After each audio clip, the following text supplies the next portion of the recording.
18-декабрга карата күндүн маанилүү жаңылыктары менен тааныштырабыз. Саламатсыздарбы? Президент Садыр Жапаров мамлекеттик тууну өзгөртүү демилгесин өзү сунуштаганын айтып, элдик курултайдын катышуучуларын аны колдоого чакырды. Нурланбек Шакиевке желеке оңдоп түзөтүү киргизүү менин ыйгарым укугума кирбейт.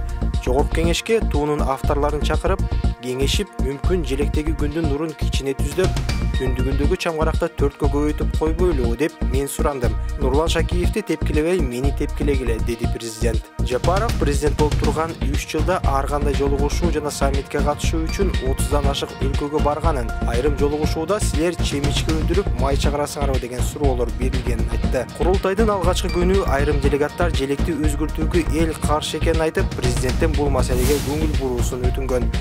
Бири парламент төрагасынан бул демилгесинен баш тартууга чакырган. Жогорку кеңештин 29 ноябрдагы жыйынында мамлекеттик тууну өзгөртүү боюнча мыйзам долбоору биринчи окууда колдоо тапкан. Тууну өзгөртүүгө 66 депутат макулдугун берсе, 8 эл өкүлү каршы болгон. Айрым депутаттар аталган чечимди кабыл албай, маселе референдумга коюлушу керектигин айткан. Ал эми Мирлан Самый-Кожо анын ордуна башка бирөө тууну өзгөртүүгө макул деп добуш берип койгонун айтып чыккан. Мыйзам долбоорунун демилгечилери парламенттин төрагасы Нурланбек Шакиев жана депутат Улан Примов. Алар туудагы күн нурунун формасын жана түндүктөгү чамгарактарды 4кө чейин көбөйтүүнү сунушташууда. Тууну өзгөртүү демилгесин президент Садыр Жапаров менен УКМКнын башчысы Камчыбек Ташиев да колдогон.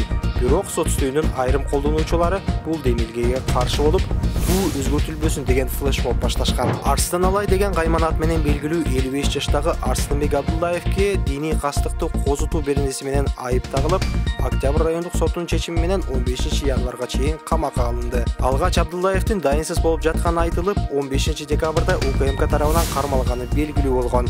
Ал китептерди таратуу менен социалдык тармактарда диний кастыкты козуткан чакырыктарды жасоого шектелип жатканы айтылган. Атайын кызматтан шектүү өзүн жаңы кудай, куткаруучу деп эсептеп, башка диндерди, ишенимдерди, көз караштарды төмөн, алсыз жана жараксыз адашуу деп эсептеп, аларга терс баа берип келгенин белгилешкен. Абдуллаевдин жашаган үйүн жана сабак өтчү жерин тинтүү учурунда бир нече адабий китептер, компьютер жана электрондук материалдар табылган. Арстан Алай коомду 2011-жылы кыш болбойт деп айтканы менен эсте калган.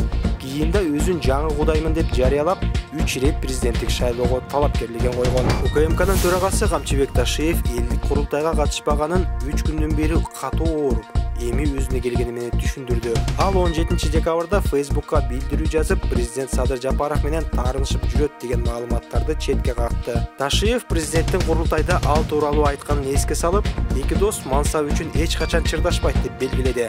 Анын айтымында алар үчүн элдин тынч, акыбат, келечектүү жашоосу эң кымбат жана эч нерсеге алмаштыргыс бакыт. Президентибиз мурдагы конституциянын негизинде 6 жылга шайланган. Өкү конституциянын негизинде дагы 5 жыл экинчи мөөнөткө шайланууга укуктуу. Ошондуктан Садыр Нуркожоевичти колдоп, кубаттап, элибизге чогуу кызмат кылабыз деп үмүт артам. 8 жылдан кийин Садыр досумдай эл журт деп күйгөн жанган кыргызымдын бирин саны чыгат буюрса, деди Ташиев. Буга чейин 16 декабрдагы элдик курултайда Жапаров Ташиев экөөнү араздаштырып, кайраштыруу боюнча аракеттер 3 жылдан бери уланып келе жатканын айткан. Мен президент болуп отурамынбы, Камчыбек Кыдыршаевич отурабы, экөөбүзгө айырмасы жок. Себеби алда мекеним деп күйөт.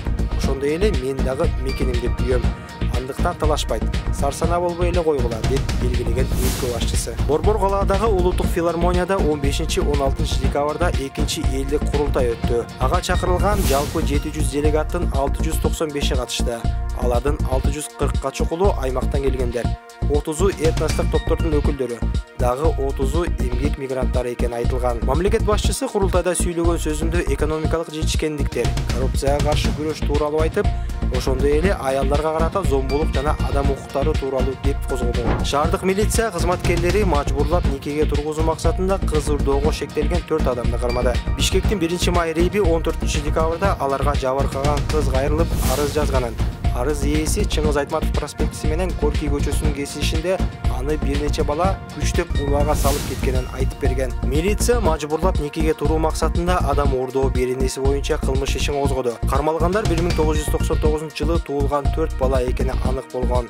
Алар убактылуу кармоочу жайга киргизилип, тергөө уланууда. Кыздар менен аялдарды мажбурлап никеге тургузуу максатында урдоо бул Кыргызстандагы реалдуу көйгөй. Кызды урдоо зордуктоо менен аяктайт. Ал эми коомдун басымына туш болгон кыздар уурдаган тараптын үй бүлөсүндө калып, токтобогон үй бүлөлүк зомбулуктан жабыркап келет. Азыркы иштеп жаткан мыйзамдарга ылайык мажбурлап никеге тургузуу үчүн адам урдоого 5 жылдан 7 жыл жана 6 айга чейин эркинен ажыратуу каралган. Жашы жете электерди ала качкандар 7,5 жылдан 10 жылга чейин эркинен ажыратылып, 200 000 сом айып төлөшү керек. Көпчүлүк учурда мындай окуялар сотко жетпейт. Ал эми мыйзам бузгандар тиешелүү жазасын албай калат.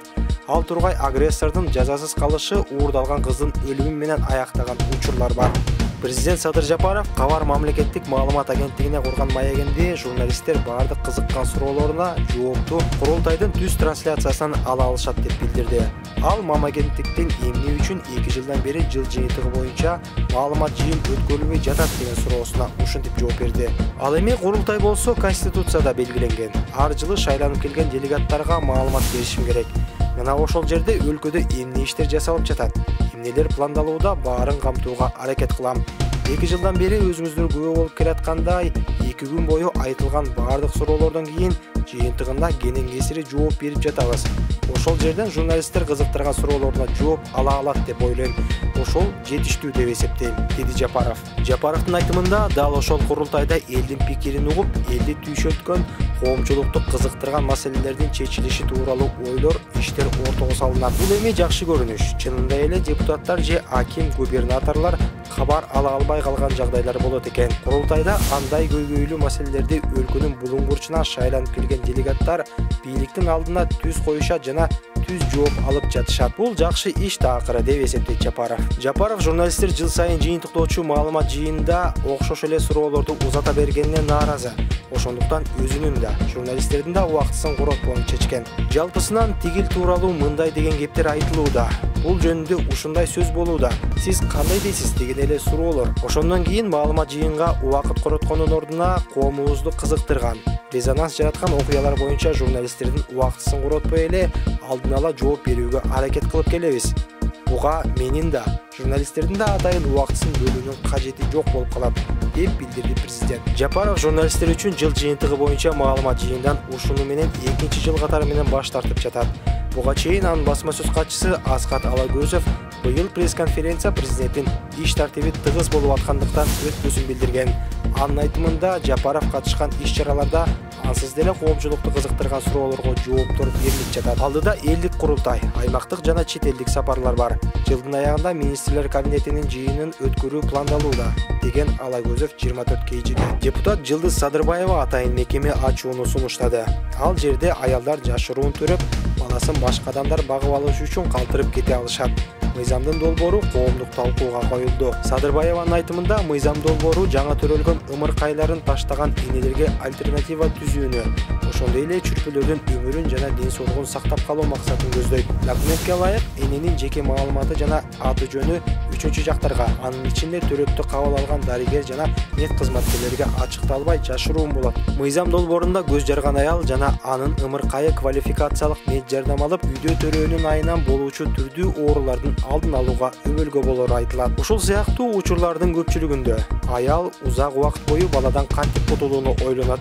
Мындайда ал ымыркайды өлтүрүп, өзүнүн анонимдүүлүгүн сактап калуу максатында аны бирөө жарым таанып же жазалабасын үчүн жакындарынын жана коомдун айыптоолорунан коргонуу чечимин кабыл алат. Бул аялдар көбүн эсе өз алдынча жардам сурай алышпайт.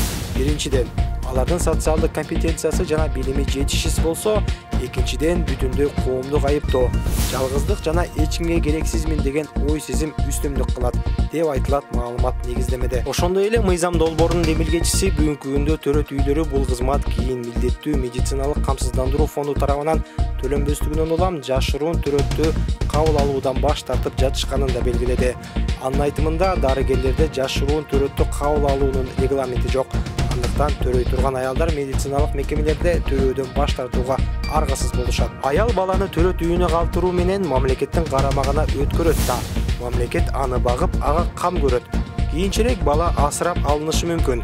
Бирок бул процесс баладан баштапканга караганда узагыраакка созулат. Анткени менен баланы таштандыга же көчөгө ыргытпастан аял гумандуураак мамиле жасаган болмок деп айтылат документте. Садырбаеванын айтымында коом аргасыз абалда калган аялдардын мындай кадамга барган себептерин талдагысы келбеген мамлекеттик айыптоочунун позициясын карманып турганда мындай окуялар аянычтуу аяктай берет. 2023-жылы күзүндө өлкөдө аялдар төрөп туруп балдарын көчөгө таштап кеткен бир нече окуя катталган. Алсак Бишкектин Арча-Бешик конушунда үйлөрдүн биринин дубалынын алдында полиэтилен баштыкка оролуп, коробкага салынган ымыркай табылган. Дагы биринде жаңы төрөлгөн ымыркай калаанын көчөлөрүнүн бириндеги таштанды челектен табылган. Үчүнчү окуя Жалал Абад шаарында. Мында да ымыркай таштанды таштоочу жайдан табылган. Мындай учурда милиция ташталган ымыркайлардын энелерин таап, жаңы төрөлгөн баланы өлтүрүүгө аракет кылган деп айыптаган. Бул үчүн 5 жылга чейин эркинен ажыратуу жаза чарасы каралган. УКМК Кара суу базарынын соодагерлеринен акча талап кылган 4 салык кызматкерин кармады. Атайын кызмат салыкчылар системалуу түрдө опузалап акча талап кылып, базардын ишкерлеринин жана соодагерлеринин патентин төлөөгө багытталган акча каражаттарын мыйзамсыз алып жүрүшкөнү билдирди. Иликтөөнүн натыйжасында 15-декабрда Кара суу районунун базарларын көзөмөлдөгөн 4 салык инспектору УКМКнын тергөө абагына киргизилди. Кара суу районунун базарларында чекене жана дүң соода менен алектенген ишкерлик субъекттеринен акча каражаттарын өндүрүү кылмышы мамлекеттик салык кызматынын кызматкерлери тарабынан штаттык эмес кызматкерлерди колдонуу аркылуу жасалып турган деп айтылат билдирүүдө. Салык кызматкерлери ишкерлерди патент жана башка салык төлөмдөрүн төлөөгө көмөк көрсөтүүнү убадалап, акча каражаттарын мыйзамсыз өздөрүнө ыйгарып жүргөнү айтылды.